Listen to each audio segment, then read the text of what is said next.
विद्यारंभं करिष्यामि सिद्धिर्भवतु मे सदा। सरस्वती सभा मध्ये सुलक्ष्मी ज्ञानरूपिणी कल्याणी सर्वलोकस्य माता ज्ञानमती मता। जो अयोध्या शाश्वत तीर्थ क्षेत्र की जय। पंच परमेष्टि भगवान की, द्वादशांगमयी जिनवाणी माता की जय। चारित्र चक्रवर्ती आचार्य शांति सागर महाराज की, चारित्र चंद्रिका गणिनी प्रमुखारिका शिरोमणि श्री ज्ञानमती माता जी की जय। भव्यात्माओं, स्वाध्याय का अध्ययन का समय हो चला है और ये परम प्रसन्नता की बात रहती है। आप सब इंतज़ार में रहते हैं कि आश्रव त्रिभंगी की कक्षा कब प्रारंभ होगी, अर्थात दिन में 3:30 बजे से प्रारंभ होने वाले आश्रव त्रिभंगी ग्रंथ का स्वाध्याय आप सभी मनोयोग के साथ में कर रहे हैं। कल से नया विषय प्रारंभ हुआ है, आश्रव त्रिभंगी का दूसरा चैप्टर, मार्गणाओं में आश्रव का प्रकरण। अब मंगलाचरण करके और आश्रव त्रिभंगी ग्रंथ की ओर आपको ले चलती हूँ। विजित चौघाई कम में केवल नाणेण नाद सयलथे वीर जिणे वंदिता जहा कमम मग्ना सवम वोच्छे। भगवान महावीर को नमन करके और उनके गुणों का स्मरण किया कि जिन्होंने 4 घातिया कर्मों का नाश कर दिया है, उन्हें जीत लिया है और केवल ज्ञान के द्वारा संपूर्ण पदार्थों को जान लिया है, ऐसे ही महावीर भगवान को नमन करके अब मग्ना समम वोच्छे, मार्गणाओं में आश्रव का प्रकरण कहूँगा। ये 24 नंबर की गाथा थी, अर्थात द्वितीय अध्याय का मंगलाचरण भी है ये। और अब 25 नंबर की गाथा में आते हैं, पर्याप्त और अपर्याप्त के आश्रव। मिस्सतीय कम्मणूना पुण्णाणं पच्चया जहाजोगा पुण्णाणं पच्चया जहाजोगा मणवयण चौ शरीर मणवयण चौ शरीर तैरहिदा पुण्यगे होंती तैरहिदा पुण्यगे होंती। एक साथ सामूहिक गाथा का उच्चारण। मिस्सतीय कम्मणूना पुण्णाणं पच्चया जहाजोगा मणवयण चौ शरीर तैरहिदा पुण्यगे होंती। मिश्रत्रिक कर्मणोना पूर्णानां प्रत्यया यथा योग्यः मनोवचन चतु शरीर त्रयरहिता अपूर्ण के भवन्ति। 25 नंबर की गाथा का पद्यानुवाद है।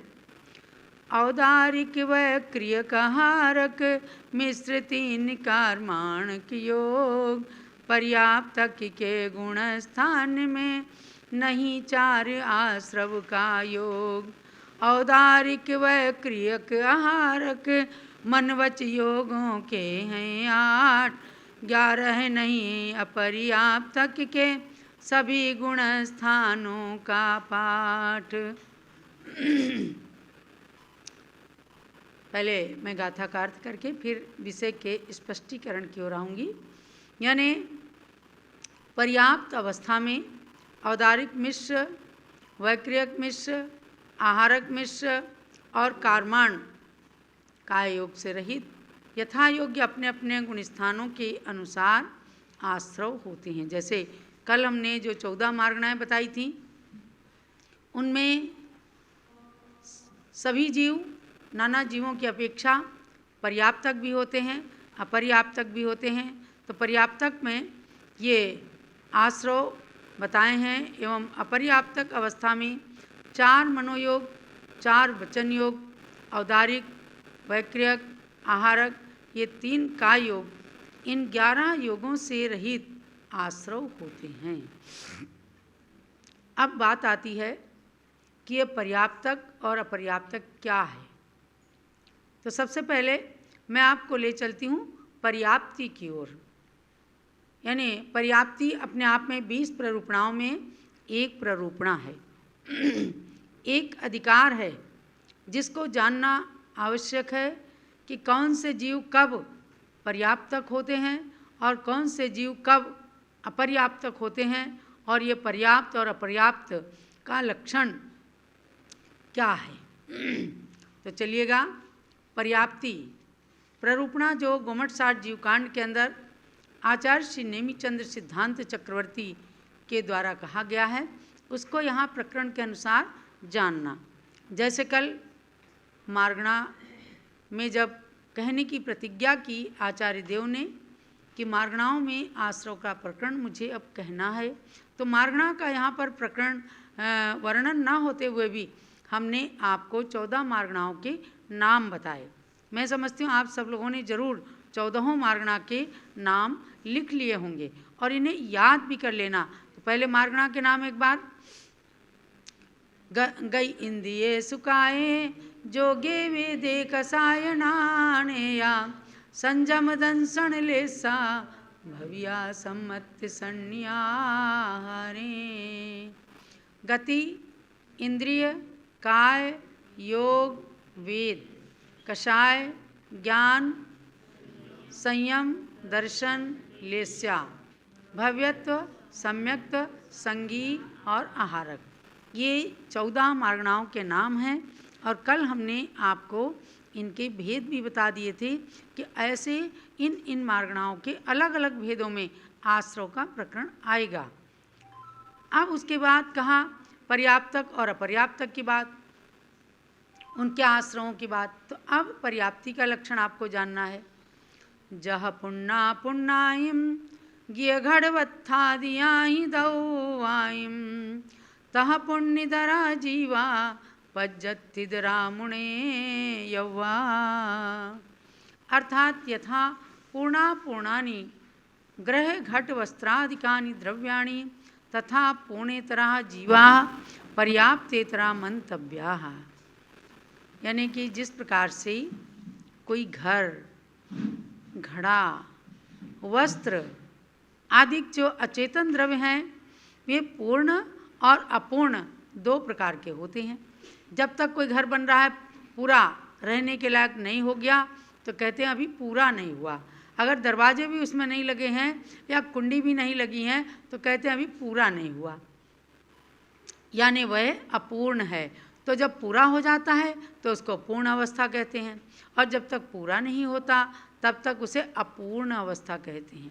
ऐसे ही घड़ा बन रहा है, जब तक पूरी तरह से घड़े का आकार, घड़े का पकना, घड़ा बाजार में जाने लायक, बेचने लायक, प्रयोग करने लायक नहीं हो जाता तब तक घड़े को अपूर्ण कहते हैं कि पूरा नहीं हुआ, अभी घड़े का काम अधूरा है। कोई वस्त्र बन रहा है, रॉ मटेरियल आया है, लेकिन जब तक बाजार में फिनिशिंग होकर के वो वस्त्र नहीं आ जाता तब तक उसे अपूर्ण मान लेते हैं। तो इसी प्रकार से जैसे ये अचेतन द्रव्य हैं, पूर्ण होने पर इन्हें पूर्ण कहा जाता है।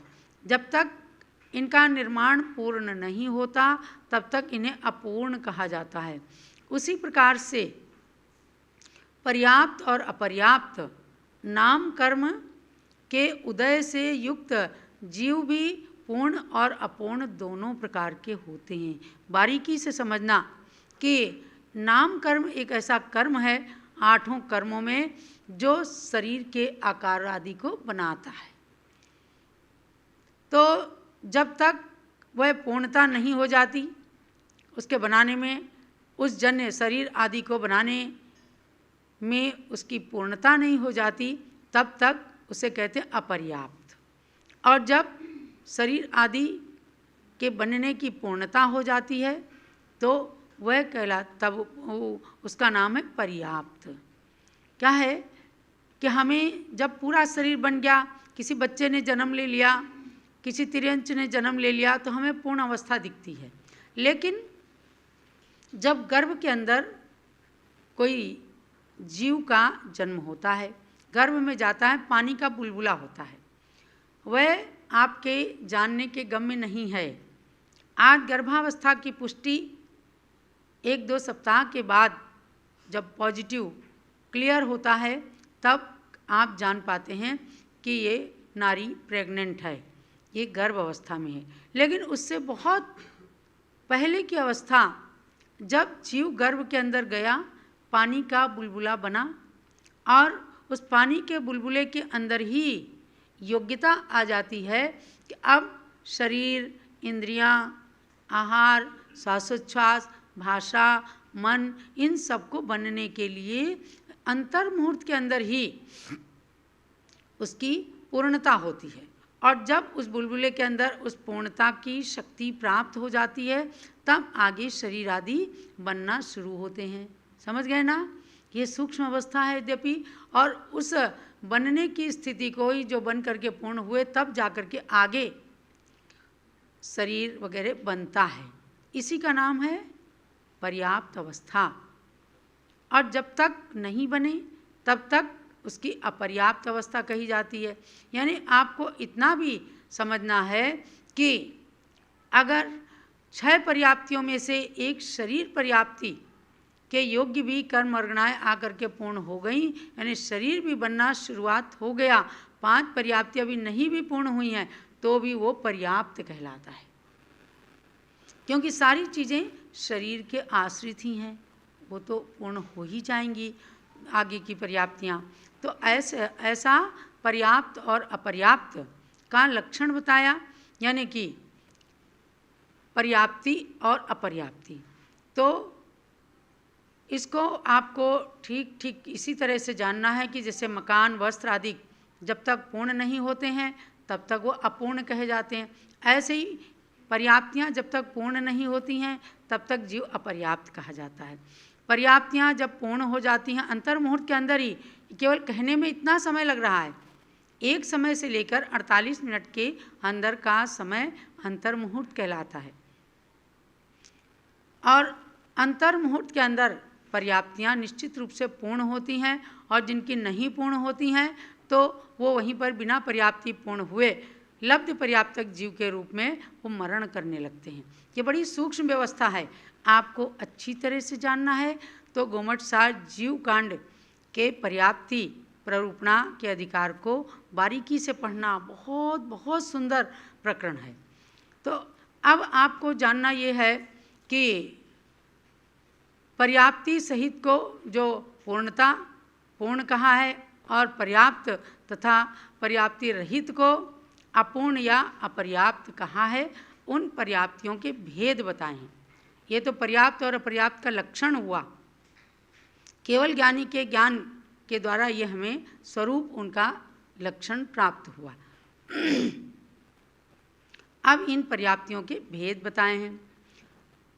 आहार शरीर इंद्रिय पज्जति आण पाण भास मणो चत्तारि पंच छप्पिय ए इंद्रिय वियल सन्नीणम। आहार शरीरेन्द्रियाणि पर्याप्त्यः आन प्राण भाषा मनांसि चतस्रा पंच षडपि च एकेन्द्रिय विकल संगीनाम। अर्थात पर्याप्तियाँ 6 होती हैं।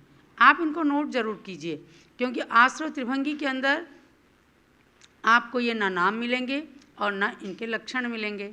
तो पर्याप्त अपर्याप्त का लक्षण जानने के बाद पर्याप्तियाँ 6 होती हैं। आहार पर्याप्ति, शरीर पर्याप्ति, इंद्रिय पर्याप्ति, श्वासोच्छ्वास पर्याप्ति, भाषा पर्याप्ति और मन पर्याप्ति। ये 6 प्रकार की पर्याप्तियाँ होती हैं, यानी पर्याप्ति के 6 भेद होते हैं। इनमें से क्या है, फिर आगे भेद करते हैं। एकेंद्रीय जीवों के 4 पर्याप्ति होती हैं, आहार, शरीर, इंद्रिय, श्वासोच्छ्वास। और 2 इंद्रिय से लेकर के असंगी पंचेंद्रिय तक 5 पर्याप्ति होती हैं, क्योंकि एक जिह्वा इंद्रिय उनके जुड़ जाती है तो भाषा और आ जाती है। और मन तो पंचेंद्रिय जीवों के संगी जीवों के ही होता है, इसलिए पंचेंद्रिय संगी जीवों के 6 पर्याप्तियाँ हैं। तो अब प्रश्न आया कि हमारे और आपके कितनी पर्याप्ति हैं? 6 की 6 पर्याप्ति हैं। और ये 6 पर्याप्तियाँ आज ही नहीं, जब हम सब गर्भ में आए तो अंतर मुहूर्त के अंदर ही ये पर्याप्तियाँ पूर्ण हुई, तभी हमारे ये अवयव बने, भाषा मिली, मन मिला, सारी चीज़ें, इंद्रियां बढ़ीं। आहार, शरीर, इंद्रिय, श्वासोच्छ्वास, भाषा और मन, ये 6 पर्याप्तियाँ मनुष्यों के, सभी के, हम सबके पास 6 पर्याप्तियाँ हैं। और इन 6 पर्याप्तियों के नाम तो जाना आपने, अब इनके संक्षेप में थोड़ा लक्षण भी जान लीजिए, क्योंकि प्रश्न ये उठता है कि जब हम भोजन करते हैं तो ही क्या आहार पर्याप्ति है? नहीं, आप समझिए कि आहार पर्याप्ति किसे कहते हैं। तो आप देखिएगा, एक शरीर को छोड़कर दूसरे नवीन शरीर के लिए जो कारणभूत 9 कर्म वर्गणाएँ होती हैं, शरीर को ग्रहण कराने वाली 9 कर्म वर्गणाएँ हैं, तो उन 9 कर्म वर्गणाओं को ये जीव ग्रहण करता है और उनको खल रस भाग रूप परिणमाने की पर्याप्त नाम कर्म के उदय से युक्त जीव की शक्ति के पूर्ण हो जाने को आहार पर्याप्ति कहते हैं। अब ये भाषा आपको कठिन लग रही है। खल रस भाग माने कि जो माँ पिता के रजवीर से प्राप्त हो रहा है हमें, जिसके कारण शरीर के गर्भ के अंदर भी हड्डी भी बनती हैं, मांस भी बनता है, खून भी बनता है, पसीना भी बनता है, पीप भी बनता है, तो सारी चीज़ें उसके अंदर बन करके और फिर 9 माह में शरीर पूरा हो जाता है। तो ये 9 कर्म वर्गणाओं का आना भी आहार कहलाता है। कर्माहार, 9 कर्माहार, कवलाहार, पूजाहार, लेपाहार, इस प्रकार के आहार भी होते हैं। तो गर्भ के अंदर भी जब बुलबुले के रूप में जीव आया तो ये आहार आदि को ग्रहण करने के लिए 9 कर्म वर्गणाओं को जो ग्रहण करता है उसी का नाम है आहार पर्याप्ति। और उस आहार पर्याप्ति के निमित्त से ही कठिन भाग भी, जो कड़ा भाग है, हड्डी आदि, हड्डी, नाखून, ये सब बन जाते हैं, सिर बनता है, पैर बनते हैं, और उसमें यानी हड्डी, मांस आदि, मज्जा, इन सब से मिल करके ही, और द्रव पदार्थ भी होते हैं। जैसे मकान बनता है तो पानी की भी आवश्यकता होती है, रोड़ी की भी आवश्यकता है, सीमेंट की भी आवश्यकता है, सब चीज़ों की आवश्यकता है, सूखे पदार्थ की भी, कड़े पदार्थ की भी, नरम पदार्थ की भी। ऐसे ही खल रस भाग रूप परिणत, मतलब कि हड्डी आदि रूप, कड़े भाग रूप परिणत कराने वाली 9 कर्म वर्गणाएँ भी हैं, और द्रव रूप यानी पसीना, खून आदि द्रव, गीला पदार्थ जो है, उस रूप परिणामाने की भी जो शक्ति है, इसको इस रूप परिणमाने की जो शक्ति है, इसका नाम ही है आहार पर्याप्ति। और फिर बाद में शरीर पर्याप्ति, फिर इन्हीं के अंदर शरीर को बनाने की जो शक्ति प्राप्त हो जाती है। बन जाने के बाद ही नहीं, बन जाने के बाद तो दिख ही रहा है, लेकिन जब तक अवस्था नहीं दिखती है तो उस समय खल रस आदि भाग रूप परिणमन कराने की जो शक्ति की पूर्णता है, उसको कहते हैं शरीर पर्याप्ति। जब ये शरीर पर्याप्ति पूर्ण होती है तभी शरीर बनना शुरू होता है। तब कहते हैं कि 1 महीने के अंदर इतना हो गया, 3 महीने के अंदर इतना बन गया, 6 महीने के अंदर इतना, और 9 महीने के अंदर तो पूरा का पूरा शरीर बन जाता है। कोई 8 मास के भी बच्चे पैदा हो जाते हैं, 7 माह से भी हो जाते हैं, कमज़ोर होते हैं कि उनके शरीर के अंदर बन जाने के बाद भी उतनी शक्ति जो अभी पूर्णता की ओर आनी चाहिए वो नहीं प्राप्त हो पाती, तो वो कमज़ोर हो जाते हैं बच्चे। खैर, मतलब ये हमने आपको बताया कि जो अवस्था हमें नहीं भी दिख रही है, ऐसी अवस्था के अंदर भी पर्याप्तियाँ पूर्ण होती हैं। तो ये हुई शरीर पर्याप्ति।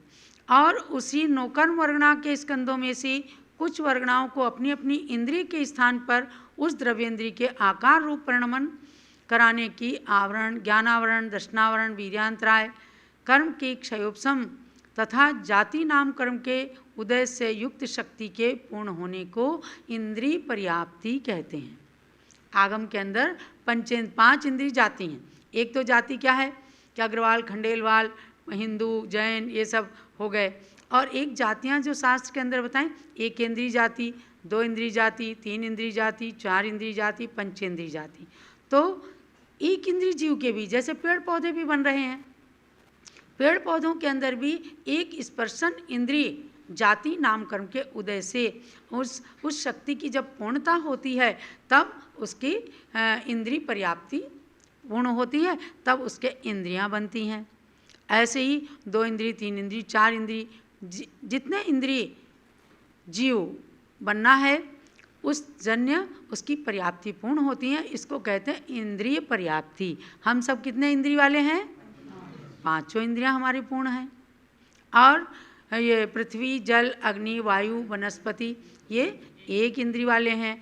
और लट आदि जो हैं, कृमि, लट, इनके 2 इंद्रिय जाती है। और चींटी चीटा के 3 इंद्रिय जाती है। और मक्खी, भौरा आदि के 4 इंद्रिय जाति नाम कर्म का उदय है। और मनुष्य, पशु, पक्षी के 5 इंद्रिय जाति नाम कर्म का उदय होता है। और इंद्रिय पर्याप्ति जब गर्भ के अंदर या समूर्छन अवस्था में भी जब पूर्ण होती हैं तभी उनके इंद्रियां परिपूर्ण। कोई बिच्छू बन रहा है, बिच्छू क्या है? समूर्छन जीव है। आप देखो कभी भी बरसात होती है, गोबर आदि के अंदर बिच्छू पैदा हो जाते हैं, इनका जन्म कहलाता है समूर्छन जन्म। लेकिन समूर्छन जन्म वाले के भी पर्याप्तियां तो सबको जब पूर्ण होंगी तभी उसके उस जीव का शरीर, उसकी इंद्रियां, आँख, नाक, कान वगैरह सब बनेंगे। तो इसलिए इसको नाम दिया है आगम के अंदर पर्याप्ति, माने उन इंद्रियों को, उन अवयवों को पूर्ण करने की शक्ति। अब इसी को क्या है, केवल ज्ञानी ने हमें बताया। जो इस रहस्य को नहीं समझते कहते हैं ब्रह्मा जी शरीर बनाते हैं। सबको पैदा करने वाले कौन है? ब्रह्मा। और विष्णु उसका पालन करते हैं। और महेश क्या करते हैं? नाश करते हैं। लेकिन ये सब कुछ नाम कर्म का उदय करता है। आयु कर्म जब नष्ट होता है तो ये सब कुछ नष्ट हो जाते हैं। तो ये जैन सिद्धांत का कर्म सिद्धांत है। ये इंद्रिय पर्याप्ति हुई। और उसके बाद कुछ कर्म के स्कंदों में श्वासोच्छ्वास, श्वास लेना और छोड़ना, इसको कहते हैं श्वासोच्छ्वास। इस रूप जीव की शक्ति को परिणमाने की जो शक्ति होती, जो जीव की शक्ति, उसको कहते हैं श्वासोच्छ्वास नाम की पर्याप्ति। वरना जब ये नहीं होती है तो फिर जीव मर जाता है। तो ये श्वासोच्छ्वास पर्याप्ति हो गई। ऐसे ही वचन रूप होने के योग्य पुद्गल स्कंदों को वचन रूप परिणमाने की शक्ति स्वर नाम कर्म के उदय से जो प्राप्त होती है, ये 2 इंद्रिय जीव से ही बढ़ती है, तो उसकी भाषा पर्याप्ति होती है। 1 इंद्रिय जीव के भाषा पर्याप्ति नहीं होती, इसलिए वैसी शक्ति उनके नहीं बन पाएगी। और अंत में है मनः पर्याप्ति, मन पर्याप्ति। तो कुछ पुद्गल इसके अंदर ऐसे होते हैं जो द्रव्य मन को, अष्टदल कमल रूप द्रव्य मन को बनाते हैं। और उस द्रव्य मन और 9 इंद्रियावरण वीर्यांतराय कर्म के क्षयोपशम से युक्त जीव की शक्ति को पूर्ण होने को मनः पर्याप्ति कहते हैं। ये संगी जीव के होती है। भले ही समय हो गया, आज आपका आगे का विषय नहीं चल पाया है, लेकिन ये आपको जानना आवश्यक है। जब भी जहाँ भी इसके अंदर पढ़ेंगे पर्याप्तकों के इतने आश्रव, अपर्याप्तक जीव के इतने आश्रव, तो आपको पर्याप्ति और अपर्याप्ति का ये वर्णन जानना आवश्यक हो जाता है। इन 6 पर्याप्तियों में से बताया कि एकेंद्रीय जीव के शुरू की 4 ही पर्याप्ति होती हैं। 2 इंद्रिय से लेकर असंगी पंचेंद्रिय तक मना पर्याप्ति नहीं होने से 5 पर्याप्ति होती हैं। और संगी पंचेंद्रिय जीव के 6 पर्याप्तियाँ हैं। तो भव्यात्माओं, हम सब ने बहुत ही पुण्य योग से मनुष्य की गति प्राप्त की है। 5 इंद्रियों की हमारी परिपूर्णता है। हम त्रस्त-काय हैं। जो 14 मार्गणा बताई ना, 14 मार्गणाओं में ये पर्याप्त अपर्याप्त अवस्थाएं घट जाएंगी। तो मनुष्य का जीवन प्राप्त करके और ऐसे ज्ञान को प्राप्त करके हमें अब अपने पुण्य की सराहना करनी है, अपने सौभाग्य की सराहना करनी है कि हम संगी हैं, हम पर्याप्तक हैं, हम पंचेंद्रिय हैं, हम मनुष्य हैं, हम कर्म भूमिया मनुष्य हैं, जहाँ से ये जीव संयम को धारण करके मोक्ष को प्राप्त कर सकता है। आज भले ही काल के कारण, क्षेत्र के कारण साक्षात मोक्ष नहीं है। भरत क्षेत्र के अंदर पंचम काल में हीन संगणन के द्वारा मोक्ष नहीं है, लेकिन मोक्ष मार्ग पर चलने की शक्ति भगवान ने हमें दी है। जो लोग उसको प्रकट करते हैं और अपनी शक्ति को नहीं छिपाते, तो मन को मजबूत करके, अपने विल पावर को स्ट्रांग करके और गृहस्थ धर्म का परित्याग करके दीक्षा धारण करते हैं, तो ऐसे संयमी जीवों के छठा सातवां गुण स्थान होता है। अपनी पर्याप्त अवस्था का मूल्यांकन करते हुए हम सभी भगवान के उपदेश को खूब अच्छे मन से ग्रहण करें। और ये आश्रव का जो प्रकरण है, इस आश्रव के प्रकरण में आगे आगे चल करके आगे सभी मार्गणाओं का प्रकरण आएगा। आज हमने केवल एक गाथा ली है कि पर्याप्त अवस्था में और अपर्याप्त अवस्था में ये आश्रव नहीं होते हैं। इसको मैं डिटेल में विस्तार से आपको समझाऊंगी। और फिर जब एक एक मार्गणा में चलेंगे तो एक एक, जब जैसे गति मार्गणा में चलेंगे, 4 गतियों में से एक एक गति के अंदर बराबर सब आश्रव रहेगा, कितने गुण स्थान होते हैं, कितना आश्रव होता है, इन सब व्यवस्थाओं को जानते हुए इसीलिए मैं कहती हूँ कि आप सभी जो जूम चैनल पर या पारस चैनल में उपस्थित हैं, क्लास को मिस ना कीजिए।